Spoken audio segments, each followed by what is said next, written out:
Good evening dear student.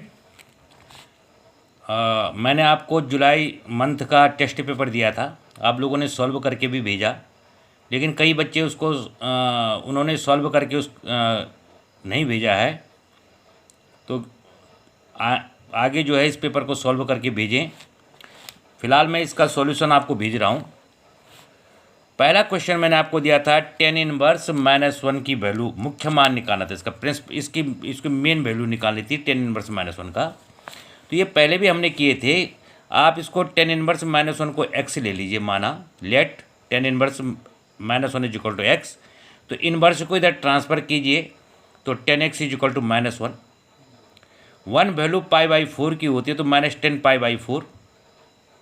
अब आपको यहाँ पर ध्यान देना है, 10 की जो दो वैल्यू होती है माइनस वाली, ये पाई माइनस में भी होती है।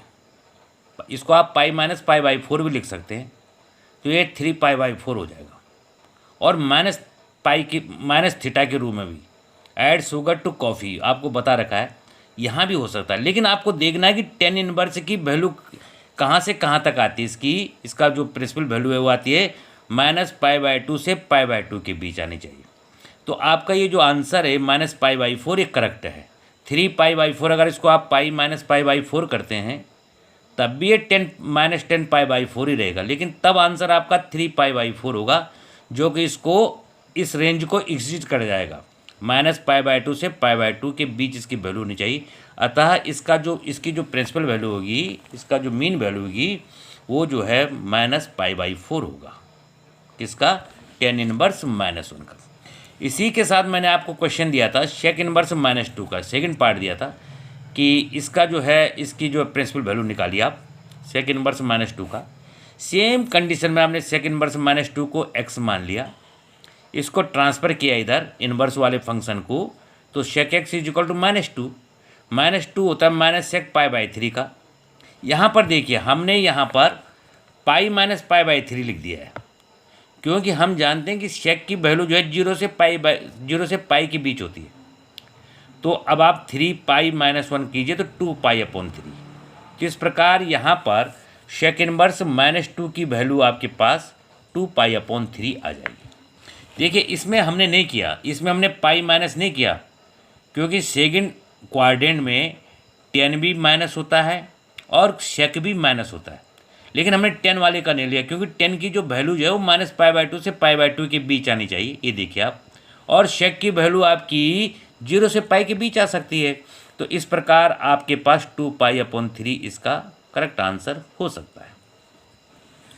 अगला क्वेश्चन देखिए, निम्न की x इज इक्वल टू 0 पर सान्त्यता की जांच कीजिए। क्या आपको पता करना है कि क्या ये फंक्शन कंटिन्यूस है या नहीं। देखिए, कंटिन्यूस फंक्शन का अर्थ है कि अगर हम किसी फंक्शन का ग्राफ खींचे, तो अगर उसका ग्राफ एक जैसा जा रहा है तो वो कंटिन्यूस फंक्शन होता है। लेकिन अगर उसका ग्राफ किसी पॉइंट पे ब्रेक हो जाता है, तो हम मान लेते हैं कि वह फंक्शन उस पॉइंट पे कंटिन्यूस नहीं है। ग्राफ खींचते वक्त, ग्राफ खींचना भी आपको हम सिखाएंगे कि कैसे फंक्शन कंटिन्यूस इस पॉइंट पे नहीं है। तो देखिए, आपको फंक्शन दे रखा है f(x) is equal to sin 2x/x when x is not equal to 0। जब x की वैल्यू 0 न हो तो आपको ये वाला फंक्शन लेना है, और 2 लेना जब x की वैल्यू 0 हो। क्वेश्चन पहले ध्यान से सुनिए कि निम्न की x इज इक्वल टू 0 पर सान्त्यता की जांच कीजिएगी कि क्या ये function x is equal to 0 पे कंटिन्यूस है या नहीं है। कौन सा function? sin 2x/x when x is not equal to 0, जब 0 से कम हो, और 2 when x is equal to 0, जब x इज इक्वल टू 0। तो देखो, हमने केवल एक पॉइंट पर, 0 वाले पॉइंट पर इसकी कंटिन्यूटी चेक करनी है कि क्या ये सतत है कि नहीं। वैसे भी आपको ब्रेकिंग पॉइंट 0 ही क्वेश्चन में दे रखे। तो यहाँ पर हम ये देखते हैं कि क्या left hand limit, right hand limit और उस पॉइंट पे फंक्शन की वैल्यू एक जैसी है या तीनों में अंतर है। अगर एक जैसे है तो कंटिन्यूस है, अगर अंतर आ रहा है तो फंक्शन कंटिन्यूस होता है। तो x इज इक्वल टू 0 पर पहले हम लेफ्ट हैंड लिमिट देखेंगे। लेफ्ट हैंड लिमिट के लिए हम क्या करेंगे कि यहाँ देखिए, x tends to 0 minus, left hand limit का अर्थ है कि 0 से थोड़ा कम। अगर वो 0 से थोड़ा सा कम है तो लेफ्ट हैंड लिमिट होगी, अगर जीरो से थोड़ा अधिक है तो राइट हैंड लिमिट किस पॉइंट पे, x इजिकल टू जीरो पर। तो left hand limit x limit, देखो लिखने का तरीका भी आपका यही होगा, limit x tends to zero minus f x is equal to limit x h tends to zero sine too भी है यहाँ पर, zero minus h upon zero minus h. उसके बाद ये आ गया आपके पास limit h tends to zero sign minus two h, sine minus, देखो जीरो में से एच गया तो minus h, sine minus two h upon minus h. अब आप जानते हैं लिमिट हमने आपको 11th में बताई थी कि limit theta tends to zero sine theta upon theta is equal to 1। तो आपको क्या करना है कि ऊपर माइनस टू एच है, पहले इस माइनस साइन को आप बाहर लाइए, sine minus theta minus sine theta होता है। Fourth quadrant, add sugar to coffee, fourth quadrant में sine minus theta minus sine theta के बराबर होगा। तो यहाँ पर हमारा देखिए आप, ये साइन का जो माइनस टू एच का साइन है वो बाहर आ गया, ये माइनस है, माइनस से माइनस जो है कैंसिल हो गया। अब कक्षा 11th में आपको एक बताया था sine theta upon theta is equal to 1। तो हमने क्या करना है कि इस एच को 2h कर देना है, एच को 2h। तो एच को जब मैं 2h करूँगा तो ऊपर भी 2 से मल्टीप्लाई करूँगा, तो ये वाली जो वैल्यूज होगी आपके पास, ये जो मैं आपको सर्किल में दिखा रहा हूँ, इसकी वैल्यू 1 हो जाएगी। Limit h tends to zero sine 2h upon 2h is equal to 1, sine theta upon theta is equal to 1, ये तो 1 हो जाएगी। कहीं पर भी आपको ये लिमिट मिलती है साइन थीटा अपॉन थीटा, देखो थीटा की जगह में 2h है अपॉन ये भी 2h है, तो ये तो 1 हो गई, और 2 को 1 से मल्टीप्लाई किया तो इसकी लेफ्ट हैंड लिमिट 2 आ गई। इसी प्रकार आपने राइट हैंड लिमिट के लिए जीरो पर, केवल जीरो पर देख रहे हैं हम, x tends to zero plus zero से अधिक क्या वैल्यू, जीरो से अधिक अगर इसकी वैल्यू जाती है तो क्या होता है। तो लिखने का तरीका ये, limit h tends to zero plus f x is equal to limit h tends to zero sine two zero plus h upon zero plus h, x की जगह में आपने जीरो प्लस रख दिया, तो ये साइन 2h अपॉन एच बचा, sign 2h upon H. और इसके बाद यहाँ पर भी हम वही काम करेंगे, इसको 2 से ऊपर नीचे मल्टीप्लाई कर देंगे, limit h tends to zero sine 2h upon 2h into 2। अब इस वाली लिमिट की वैल्यू भी फिर 1 हो जाएगी, साइन थीटा अपॉन थीटा, देखिए आप साइन थीटा अपॉन थीटा, अब 1 को 2 से मल्टीप्लाई किया तो इसका आंसर भी आपका 2 ही आया। लेफ्ट हैंड लिमिट भी 2 है, राइट हैंड लिमिट भी 2 है। इसके बाद हम चेक करते हैं कि जीरो पर इसकी वैल्यू क्या है। तो देखो फंक्शन में आपको डिफाइन किया गया है, देखो पहले ही फंक्शन में डिफाइन किया गया है कि जब x is equal to zero होगा तब इसकी वैल्यू 2 होगी, और जब x is equal to zero नहीं होगा तब ये वाला फंक्शन होगा। जब जीरो माइनस है तो ऊपर वाला फंक्शन काम करेगा, माने तब जीरो नहीं, जीरो से थोड़ा कम, जीरो प्लस करते जीरो से थोड़ा अधिक, तब दोनों हालत में ये ऊपर वाले फंक्शन काम करेंगे। जब जीरो होगा तो इसका आंसर 2 आएगा, ऑटोमेटिक आपको दिया गया है कि x is equal to zero पर इसकी वैल्यू 2 है। तो इस प्रकार हम देखते हैं कि तीनों कंडीशन में left hand limit, right hand limit और fx तीनों की वैल्यू एक जैसी है। तो इसका मतलब ये हुआ कि x is equal to zero पर यह फलन या फंक्शन कंटिन्यूस फंक्शन है। इस पर विशेष ध्यान दें आप लोग कि कंटिन्यूस फंक्शन का अर्थ है कि left hand limit, right hand limit और उस पॉइंट पे फंक्शन की वैल्यू एक समान अगर होती है तो वह कंटिन्यूस फंक्शन होता है। नेक्स्ट क्वेश्चन आपको दिया था, दिखाइए डिटर्मिनेंट आपको दी थी सारणिक x y z, x square y square z square y plus z z plus x plus y is equal to, आपको प्रूव करना था x plus y plus z x minus y y minus Z z minus x. यहाँ पर बच्चों के solve करने के तरीके अलग अलग हो सकते हैं, लेकिन मैं आपको एक बात अब भी बता रहा हूँ कि किसी भी डिटर्मिनेंट को अगर आपको प्रूव करना है तो उसमें आपको ज़्यादा से ज़्यादा जीरोज करने पड़ते हैं। जीरोज करने का तरीका यही है कि किसी रो या कॉलम में आप ऐसा ले आएँ कि सब कॉमन आ जाए, 1 1 1 बन जाए। तो यहाँ पर देखिए आप, अगर आप रो नंबर 1 और थर्ड को प्लस करते हैं, देखो रो नंबर 1 में x है, थर्ड में y प्लस जेड, इनको यहाँ पर आप प्लस करते हैं तो ये हो जाएगा x plus y plus z. y वाले में देखिए यहाँ z प्लस x है, इसको प्लस करते हैं तब भी हो जाएगा x plus y plus z. यहाँ पर प्लस करते हैं x plus y plus z. तो इसका मतलब हमें ये जो R1 रो है R1 और ये जो R3 रो है इन दोनों को प्लस कर देना चाहिए। किस रो में? R1 में। R1 प्लस R3, चाहे आप R3 में भी कर सकते हैं, लेकिन यहाँ पर मैं R1 में कर रहा हूँ। R1 में क्या कर रहा हूँ? R1 plus R3। देख रहे हैं हम, कोई स्टूडेंट ऐसे भी कर सकता है, R3 में R3 प्लस R1 कर सकता है बिल्कुल। तो आंसर उसे इसका प्रूफ करना है, इसको प्रूफ करना है, तो मैंने R1 में R1 प्लस R3 किया। तो जैसे ही मैं R1 में R3 प्लस करूँगा तो ये बन जाएगा x plus y plus z, ये भी बन जाएगा x plus y plus z, ये भी बन जाएगा x plus y plus z. और इसके बाद जो मेरी अगली डिटरमिनेंट हो जाएगी वो इस रूप में आ जाएगी। ऐसा ही नहीं कि आप केवल मुझे फॉलो करें। देखो ये अपना अपना हर स्टूडेंट का अपना अपना तरीका होगा। देखो पहला, इसकी पहली रो सेकंड रो ऐसे कैसे रहेगी, और लिखा हुआ R1 में R1 प्लस R3।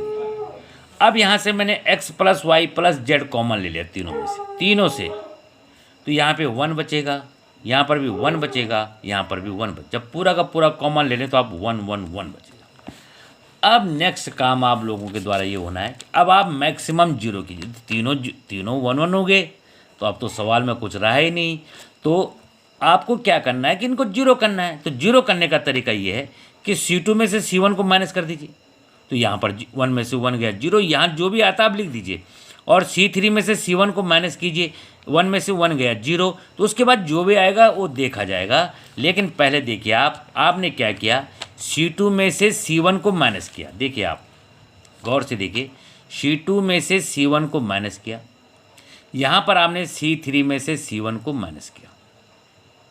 तो जैसे आपने C2 में से C1 को माइनस किया, C2 में से C1 को, तो C1 पे तो कोई फर्क नहीं पड़ेगा, 1x square y plus Z रहेगा।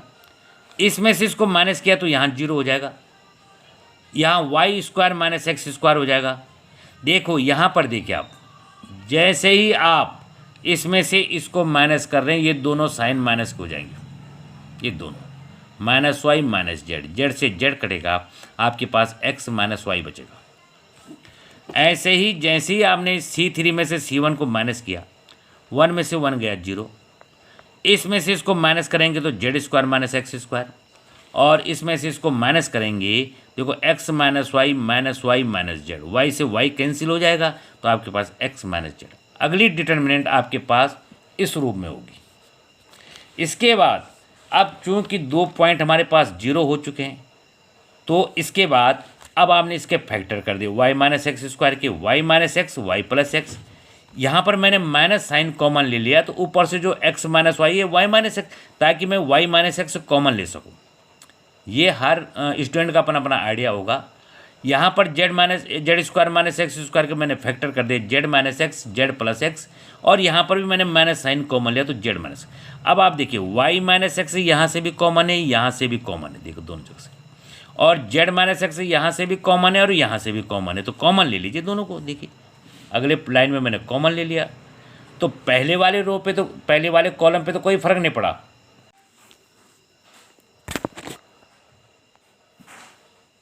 थोड़ा वीडियो हट गई है, पहले वाले कॉलम पे तो कोई फर्क नहीं पड़ा, लेकिन इसके बाद देखिए आप कि यहाँ पर आपने y माइनस एक्स कॉमन लिया, तो यहाँ पर y प्लस एक्स शेष रह गया रिमेनिंग। यहाँ पर z माइनस एक्स कॉमन लिया तो यहाँ z प्लस एक्स रह गया, यहाँ -1 और -1 रह गया। इसके बाद इजी काम हो गया आपका। इजी काम इस प्रकार हो गया कि ये तो कॉमन आ ही चुके हैं। अब आप देखिए 1 0 0 आपके पास ये बच गया। अब आप इसको एक्सपेंड कर दीजिए 1 के लिए, केवल 1 के लिए, इन 2 के लिए एक्सपेंड करने की ज़रूरत नहीं है। तो इस 1 के लिए जब आप एक्सपेंड करेंगे तो इधर की मल्टीप्लाई में से इधर की मल्टीप्लाई को माइनस करेंगे, तो y प्लस एक्स को -1 से मल्टीप्लाई किया तो माइनस वाई प्लस एक्स। इसमें से आप माइनस करेंगे, -1 को मल्टीप्लाई करेंगे, प्लस हो जाएगा और हो जाएगा आपके पास z प्लस एक्स। देखिए आप इधर की मल्टीप्लाई में से इधर की मल्टीप्लाई को माइनस करेंगे, केवल किसके लिए? 1 के लिए। इन दोनों के लिए एक्सपेंड करने की जरूरत नहीं। तो इस प्रकार आपके पास आंसर आ जाएगा। इसके बाद मैंने इसको -y माइनस एक्स किया, प्लस जेड प्लस एक्स किया, वो एक्स से मैंने एक्स का कैंसिल कर दिया तो मेरे पास जेड माइनस वाई आया ये वाला। अब यहाँ पर मैं इसको देखो x plus y plus z तो है, वाई माइनस एक्स को एक्स माइनस वाई करता हूँ। देखो इसका मैं इसका क्रम चेंज कर रहा हूँ तो एक माइनस साइन यहाँ पर आएगा, जेड माइनस एक्स ठीक है, और जेड माइनस वाई की जगह मैं वाई माइनस जेड कर रहा हूँ तो एक माइनस यहाँ पर आएगा। देखो एक माइनस साइन आएगा, एक माइनस आएगा तो दोनों मिलके प्लस हो जाएंगी, और इस प्रकार आप y माइनस एक्स को x माइनस वाई और z माइनस वाई को y माइनस जेड और z माइनस एक्स, आपके पास ये क्वेश्चन सॉल्व हो गया। ये मैं पहले कह रहा हूँ कि ये अपना अपना तरीका है, आप इसको सॉल्व कर दीजिए।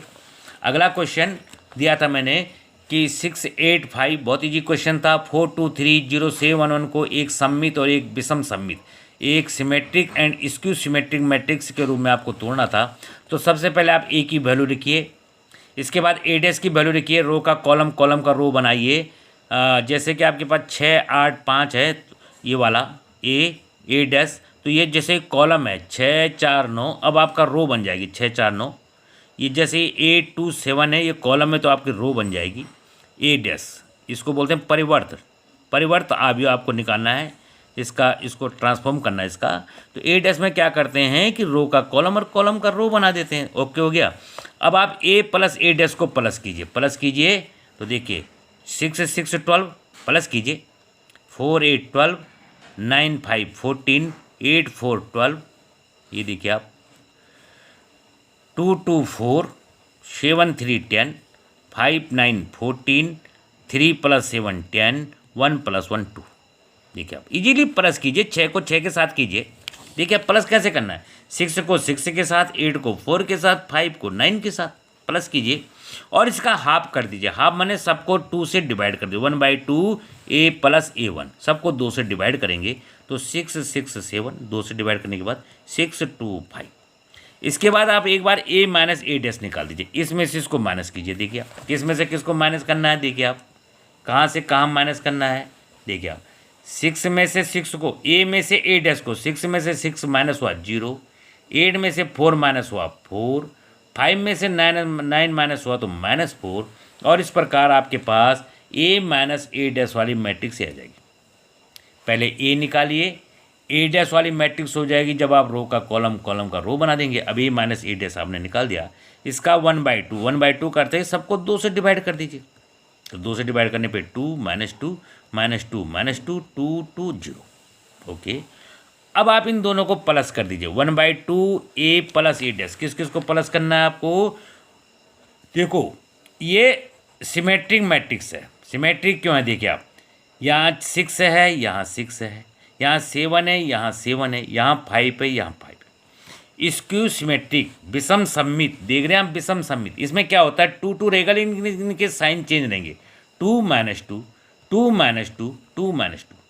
अलग अलग एलिमेंट आ सकते हैं, यहाँ पर इत्तेफाक से 2 2 आ गए हैं, अलग अलग आ सकते हैं, लेकिन वो जैसे यहाँ 4 आएगा तो यहाँ -4 होगा, यहाँ 5 होगा, यहाँ 2 होगा तो यहाँ 6 होगा तो यहाँ -6 होगा।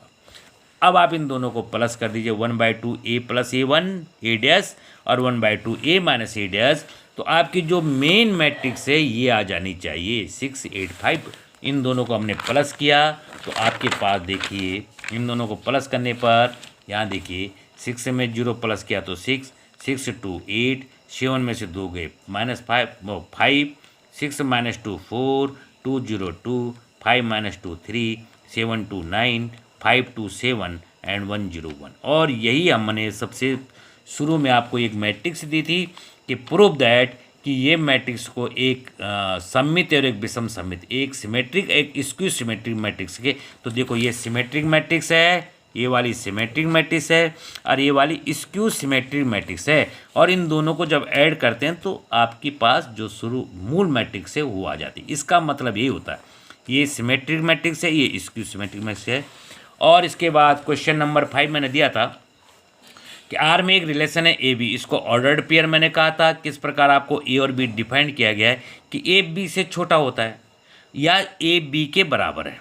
तो सिंपली सबसे पहले आप स्वतुल्य के लिए आता है ए आर ए है कि नहीं। तो कोई भी संख्या अपने बराबर या अपने से छोटी तो नहीं होती, लेकिन अपने के बराबर तो होती है। तो ए सही है, ए आर ए स्वतुल्य अर्थ है कि ए आर ए, माने कोई भी संख्या, कोई भी डिजिट, कोई भी रियल नंबर या तो अपने बराबर होगा, अपने से छोटा तो नहीं हो सकता, लेकिन अपने बराबर तो जरूर होता है। -4 के बराबर है, 1/2 के बराबर है, इसलिए इसको सिमेट्रिक होने में कोई दिक्कत नहीं है, यह स्वतुल्य है, सिमेट्रिक है ये। अब हम इसका रिफ्लेक्सिव देखते हैं कि अगर माना 2 डिजिट लेंगे आप, 2 रियल नंबर लेंगे, अगर एक रियल नंबर दूसरे से छोटा है, स्मॉल है, तो दूसरा रियल नंबर पहले से स्मॉल नहीं हो सकता। सपोज कीजिए कि 4 5 से कम है, तो 5 4 से कम हो ही नहीं सकता। इस प्रकार ऐसा रिलेशन अगर ए बी से छोटा है, स्मॉल है, ए बी से स्मॉल है, तो बी ए से स्मॉल हो ही नहीं सकता। इस प्रकार इस क्वेश्चन में लिखने का तरीका सिमेट्रिक, आप लिखेंगे सममित symmetric, a R b implies b R a. आप लिखेंगे माना let a b belongs to R, 2 digit है, दो हैं, तो if a is less than equal to b does not implies का साइन काट देंगे आप, does not implies b is less than a. अगर ए बी से छोटा है तो बी ए से छोटा नहीं हो सकता, तो इस प्रकार यहाँ सिमेट्रिक नहीं है। जहाँ तक संक्रमण की बात है तो यहाँ पर 3 एलिमेंट हमको लेने पड़ते हैं, A R B, B R C, A R C. आप सिंपल ही जानिए कि अगर माना कोई ए रियल नंबर बी से छोटा है और बी सी से छोटा, तो ए बी सी से छोटा होगा ही होगा। 4 5 से छोटा है, 5 6 से छोटा है, तो 4 6 से छोटा होगा। तो ए यदि a is less than b, if a is less than b, b is less than c, b is less than c, तो इम्प्लाइज करेगा कि a is less than c. अर्थात यहाँ पर जो ट्रांजिटिव है वो यहाँ पर फॉलो हो रहा है। इस प्रकार इस क्वेश्चन में रिफ्लेक्सिव है लेकिन सिमेट्रिक नहीं है और ट्रांजिटिव भी है। इस प्रकार जो गिवन फंक्शन है वो स्वतुल्य सिमेट्रिक है, संक्रमक ट्रांजिटिव है, बट नॉट सिमेट्रिक, लेकिन किसी भी रूप में सम्मित नहीं है। इस प्रकार आपको क्वेश्चन सॉल्व करना चाहिए था। बहुत बहुत धन्यवाद आप लोगों का जिन बच्चों ने क्वेश्चन सॉल्व करके दिए हैं। जिन्होंने सॉल्व करके नहीं दिए हैं, अब मैंने ये क्वेश्चन पेपर सॉल्व कर लिया है, फिर भी वो इसके अनुसार कोशिश करें और इसी को सॉल्व करके मेरे पास भेज दें। धन्यवाद, गुड नाइट।